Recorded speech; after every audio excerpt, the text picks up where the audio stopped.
Bismillahirrahmanirrahim. Assalamualaikum warahmatullahi wabarakatuh.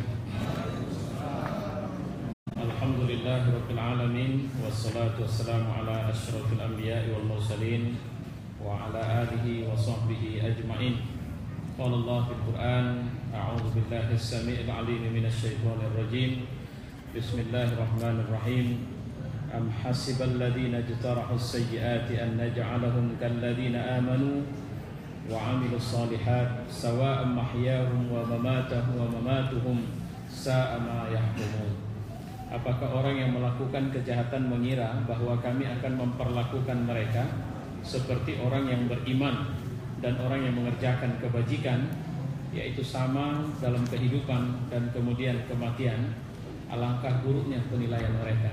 Shadaqallah wa shadaqa rasuluh wa ba'du. Jemaah yang mulia, pada kesempatan malam ini saya ingin mengajak kita untuk mendiskusikan hasil yang diinginkan atau hasil yang diharapkan dari puasa Ramadan kita.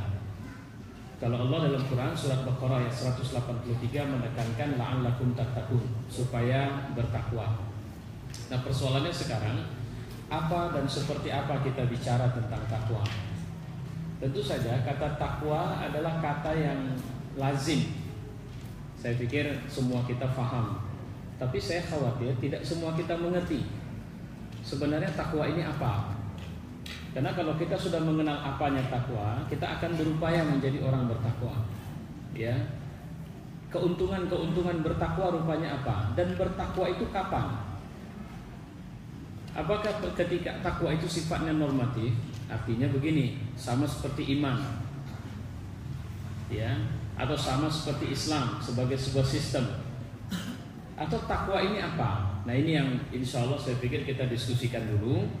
Bahwa kalau saya menerjemahkannya secara awam dulu, kita pahami supaya lebih enak ini. Takwa itu sebenarnya hadir dalam semua kerja. Jadi kalau bahasa Quran itu amanu wa amilus sholihat. Nah, takwa itu di situ terinjeksikan secara bagus dalam amal soleh. Tidak mungkin bicara takwa di amal yang buruk. Dan takwa ini adalah spirit utama yang harus terinjeksikan di semua amal soleh kita. Jadi tadi kita sholat tarawih, nah pesan atau semangatnya itu harus takwa. Tujuannya atau harapannya lillahi ta'ala, niatnya lillahi ta'ala, tapi proses dalam mengerjakannya harus dengan takwa. Nah, kita lihat dulu definisi para alim ulama terkait dengan takwa. Pertama, dari Ali bin Abi Thalib, beliau mengatakan takwa adalah meninggalkan atau menghentikan diri dari maksiat dan kemudian meninggalkan kelengahan dengan taat. Jadi takwa itu menurut versinya Ali, kita berupaya secara maksimal menghentikan maksiat. Maksiat itu apa? Maksiat itu kata dasar dari aso yang maknanya pembangkangan. Membangkang siapa? Membangkang Allah. Dan sebenarnya membangkang sama Allah itu bodoh. Dan itu menunjukkan kejahilan, kezaliman, ya, aniaya. Kenapa? Ada orang, dia disuruh, dia bertanya tentang jalan, mana jalan menuju ke tempat ini, dikasih tahu ke sana, arah sebelah kanan, dia pergi ke arah sebelah kiri. Ini menunjukkan kebodohan, ketololan, sekaligus ke sifat zalim yang ada dalam dirinya. Ya, nah jemaah yang mulia, ketika Allah bicara takwa, karena sebenarnya puasa ini bagaimana kita tetap bekerja, tetap melakukan aktivitas, tapi mencegah nafsu sebagai motor semangatnya. Itu yang Allah mau. Jangan sampai motor kerja kita itu nafsu, sehingga banyak orang yang hari-harinya mencari harta, terus mencari harta, tapi dia nggak tahu mau ngapain dari cari harta ini. Sehingga akibatnya dia berbangga dengan banyaknya harta yang dia punya. Itu yang diceritakan wailul likulli alladzi wa humazatil lumada alladzi jama'a malan wa 'addada. Pintarnya cuma ngumpulin harta, kemudian menghitung, dia sudah sukses, dia sudah punya rumah di sana, rumah di sini, mobilnya nambah, yang terbaru keluar, rekeningnya tidak pernah kurang, terus nambah setiap bulan. Jama'a malan, dia menambah harta, wa 'addada, cuma pintar menghitung-hitung saja. Kenapa? Karena dia kehilangan orientasi. Ini kalau nafsu menjadi spirit kerja. Nafsu boleh jadi motor, tapi dia tidak boleh jadi sistem kendali. Dia boleh menggerakkan. Nafsu itulah yang membuat kita punya ambisi, punya keinginan. Tapi kemudian tidak boleh menyerahkan semua pada nafsu. Nah, disitulah harus diinjeksikan, disuntikkan takwa. Supaya nafsu ini, kalau kita bilang puncak dari keutamaan nafsu itu kan mutmainnah. Ya, jadi kita masuk di Ramadan, ini kan banyak kita ini hamba dinar, hamba dirham, hamba duit, hamba kekuasaan.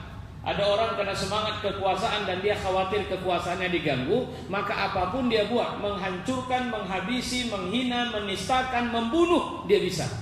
Asal dia bisa aman. Itu yang dilakukan oleh Fir'aun. Jadi style Fir'aun dalam memimpin, Tuhan pun dia lawan. Karena dia khawatir Tuhan akan menjungkalkan dia. Maka dia melakukan apapun caranya, ya memanipulasi data. Misalnya dia bilang sama Haman, buatkan aku menara supaya aku naik ke atas menara pakai tombak biar ku bunuh Tuhan Musa di sana. Lantas dia turun dari menara, tombaknya sudah berlumur darah dan dia umumkan kepada rakyat, saudara-saudara sekalian, ternyata memang akulah Tuhan. Ini bukti bahwa Tuhan Musa sudah aku bunuh. Jadi manipulasi, apapun dia akan buat. Itu kenapa? Karena nafsunya sudah jadi jenderal dalam dirinya. Kalau bahasa Quran itu apa? Ra'aita manittakhadha ilahahu hawa. Tahukah kalian orang yang sudah menjadikan nafsunya sebagai Tuhan? Itulah orang yang kemudian adallahullahu ala ilmin. Allah menyesatkan dia. Jadi dia punya ilmu enggak kepake. Sekolah jauh-jauh, ngaji agama, belajar Islam, tapi yang terjadi merusak Islam. Jadi intinya ketika dia merusak di mana?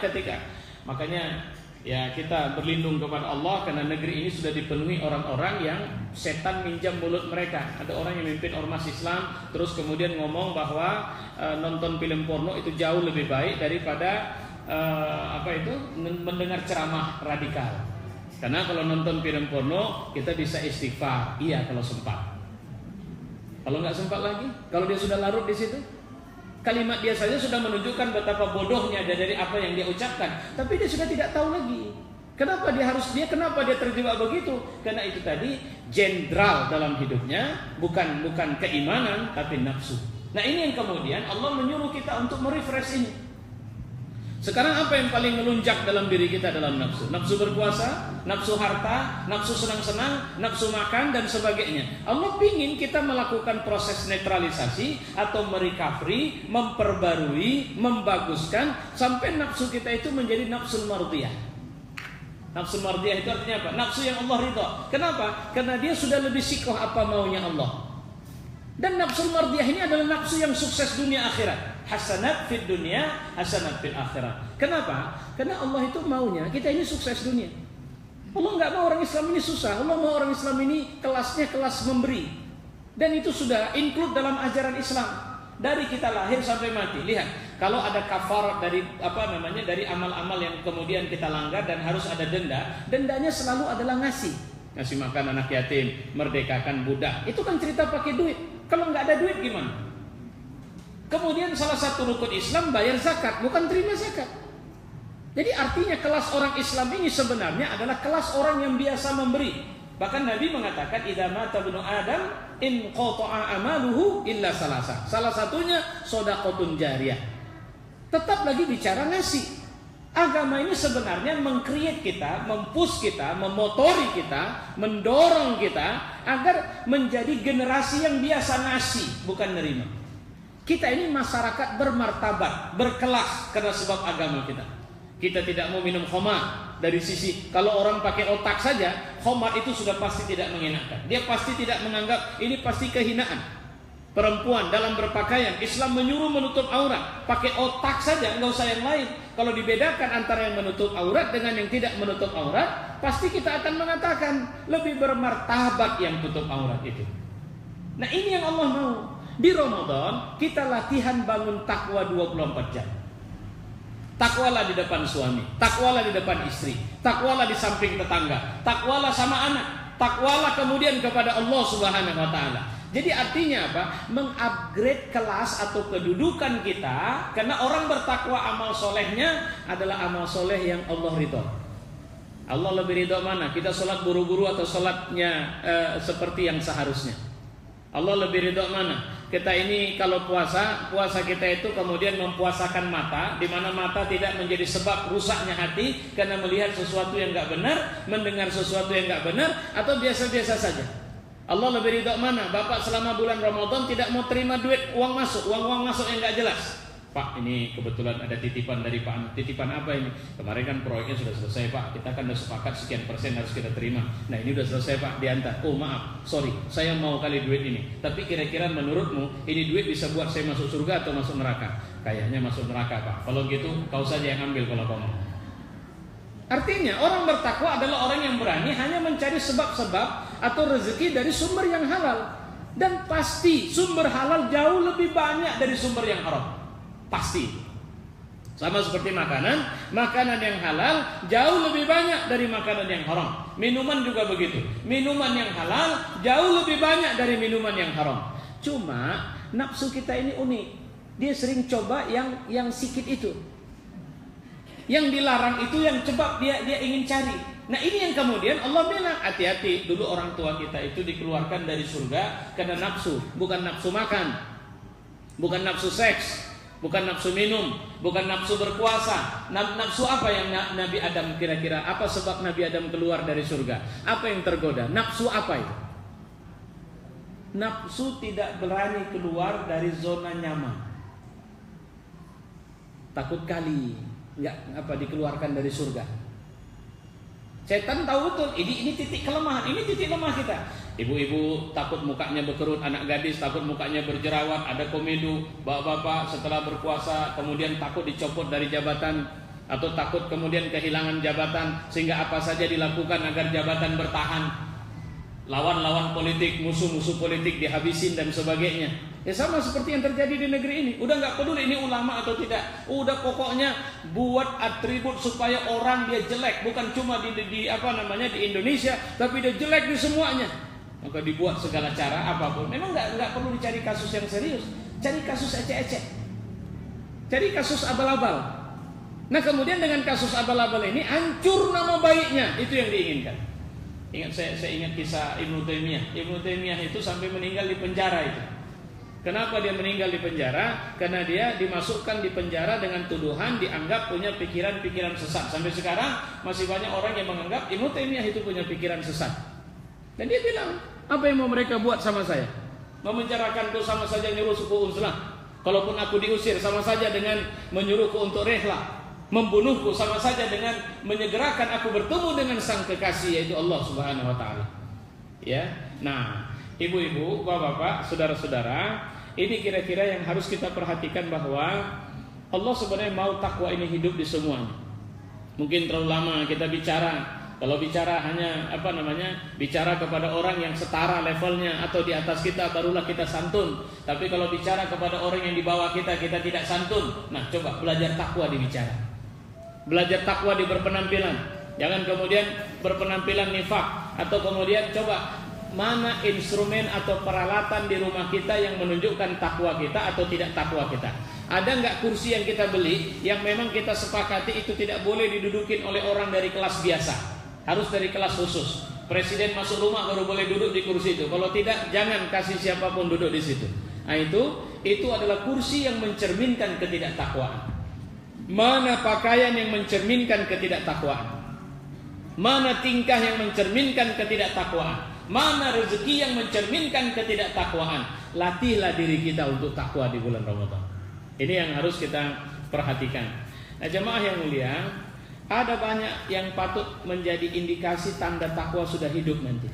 Karena Allah pun sebenarnya nggak butuh banyak dari kita. Kalau kita mau ini gunjang ganjing, ini sekarang masya Allah ini orang banyak memberikan info-info yang akhirnya seakan-akan negara ini sudah sangat mencekam, ada persoalan besar. Padahal sebenarnya kita tidak punya persoalan luar biasa. Ada upaya membenturkan umat Islam dengan kepolisian, umat Islam dengan negara, menganggap bahwa seakan-akan negara melakukan represi besar terhadap umat Islam. Ada tangan-tangan kotor yang bekerja untuk kemudian mengkondisikan para alim ulama sebagai orang-orang nista, orang-orang rendah, orang-orang yang selalu buruk sangka kepada siapapun. Ini ada sekarang bekerja begini.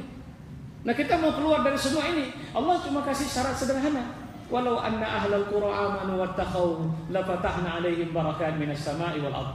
Kalau saja penduduk negeri ini cuma dua. Kalian kaya dulu ya? Enggak. Kalian harus jadi penguasa semua dulu ya. Enggak, kalian harus jadi profesor semua. Tidak. Lau anna ahlal qura amanu, kalian beriman. Tunjukkan keimanan.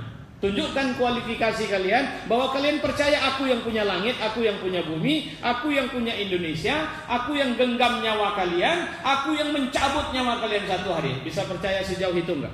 Kalau kalian percaya itu dan kemudian kalian bertakwa, Allah tidak mengatakan kemudian kalian beramal saleh, tidak. Tapi kemudian wattaqau, lantas kalian bertakwa. Apa yang dimaksud di sini?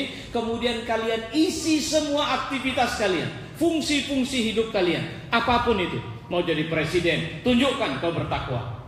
Jadi orang kaya bertakwa di bulan Ramadan bukan menghabiskan waktu umroh 1 bulanan di Mekah, kemudian tidak peduli dengan orang susah di kampungnya. Padahal yang dibutuhkan dari situ adalah bagaimana termanfaatkannya harta yang dikasih Allah sebagai karunia, dan itu dirasakan oleh orang yang butuh. Orang berilmu, dia menabur ilmunya, diminta atau tidak dengan lillahi ta'ala. Wattaqau, tunjukkan takwamu. Jadi Kapolri bertakwa, presiden bertakwa, menteri-menteri bertakwa, semua orang bertakwa. Jadi takwa itu artinya apa?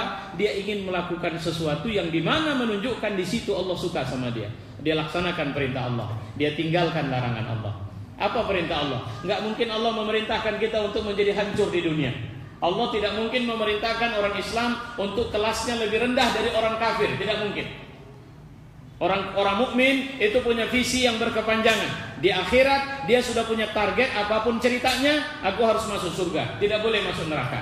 Untuk bisa masuk surga tanpa masuk neraka, apa Bapak harus mimpi terus di sini? Apa cuma berdoa, ya Allah masukkan aku surga, jangan masukkan neraka? Tidak. Tapi tunjukkan dari semua karunia yang dikasih Allah sama kita, bahwa kita layak masuk surga di situ. Tunjukkan, kalau Bapak dikasih kekayaan yang banyak, tunjukkan bahwa kekayaan itu adalah sebab Bapak bisa masuk dalam surga Allah. Kalau dikasih jabatan, tunjukkan ini pejabat yang layak masuk surga. Kalau kemudian dikasih anak banyak, ini orang tua yang layak masuk surga. Kenapa? Karena dia mampu mendidik anaknya kepada jalan Allah. Apa jalan Allah? Jalan yang benar. Saya sudah bilang tadi, Islam kalau disuruh milih, sebenarnya Islam itu maunya kita kaya, bukan miskin.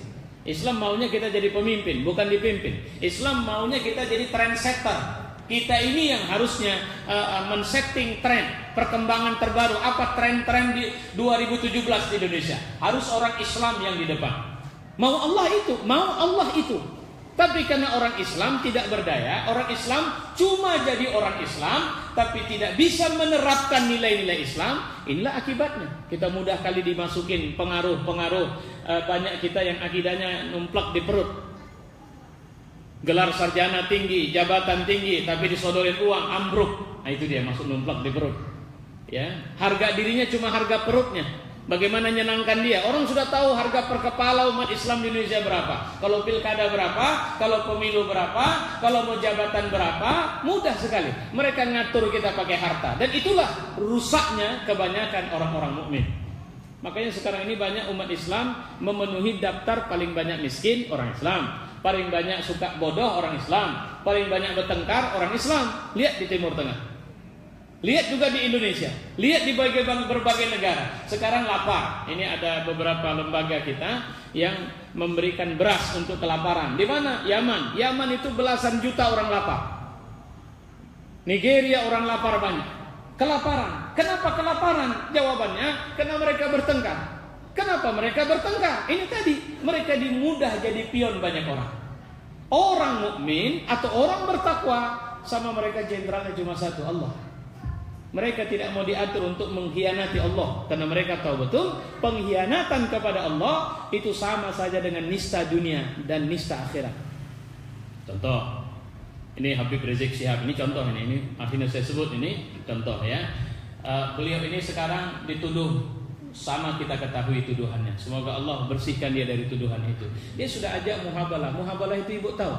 Jadi sebenarnya muhabalah ini sekarang yang nuduh siapa? Yang nuduh kan kepolisian DKI, ya, Kapolda. Maka harusnya Kapolda Pak Iwan Bule itu berdiri di satu titik, kemudian Habib di satu titik. Dia kan ajak muhabalah. Kabarnya dia sudah ucapkan sumpahnya, tapi itu belum sah karena muhabalah itu mereka harus bertemu. Saya bersumpah demi Allah, saya tidak melakukan ini. Dia ucap berulang-ulang sampai kemudian, jika saya berbohong, laknat Allah sama saya. Pak Iwan juga harus bilang, saya bersumpah demi Allah, ini orang pernah memang buat itu. Yang dituduh-tuduhkan benar itu. Sampai kemudian, jika yang kutuduhkan tidak benar, maka laknat Allah sama aku. Kira-kira siapa yang berani bersumpah begini? Habib Rizik atau siapa? Ya. Nah, ketika kemudian seorang mukmin, dia tidak, kita sedang bicara takwa ini, dia menyampaikan itu, maka sering saya bilang, bagaimana saya percaya dengan tuduhan kepolisian? Gak mungkin itu. Pertama, ini ulama di sana, ini orang yang sudah biasa punya record soal apa, menangkapin orang-orang yang ya buat tulisan la ilaha illallah macam-macam. Ini saya tidak mungkin lebih percaya kepada orang munafik ketimbang orang mukmin. Saya tidak mungkin lebih percaya itu. Cuma persoalannya ini bukan percaya tidak percaya. Ini zaman di mana menjadi orang bertakwa pun sangat sulit. Karena setan tidak mau kita jadi orang bertakwa, tidak mau. Ibu-ibu, setan ini berupaya ini habis-habisan nih. Ini nafsu, mungkin dari jauh dia pakai remote control saja. Yang tujuannya apa? Supaya ibu jangan tiap malam tarawih, bapak jangan tiap malam tarawih. Kalau sahur, jangan tiap malam sahur. Padahal sebenarnya Allah ingin bangunkan habit orang besar. Habit orang besar, coba periksa. Cari orang-orang besar dunia, apa mereka bangun jam 8, jam 9 pagi? Coba cari. Presiden-presiden di muka bumi, mereka bangun jauh sebelum subuh. Padahal mereka bukan muslim. Ngapain? Mereka tulis catatan apa yang mau mereka buat nanti, apa yang mau mereka lakukan hari ini. Sementara kita muslim, panggilan kemenangan sudah diucapkan Allah, kita masih saja tertidur nyenyak. Makanya kemarin alhamdulillah Allah pilihkan salat subuh sebagai salat konsolidasinya umat Islam. Saya hakul yakin bahwa ini menandakan ini tren bagus untuk kemudian umat Islam bangkit di negeri ini. Saya yakin itu.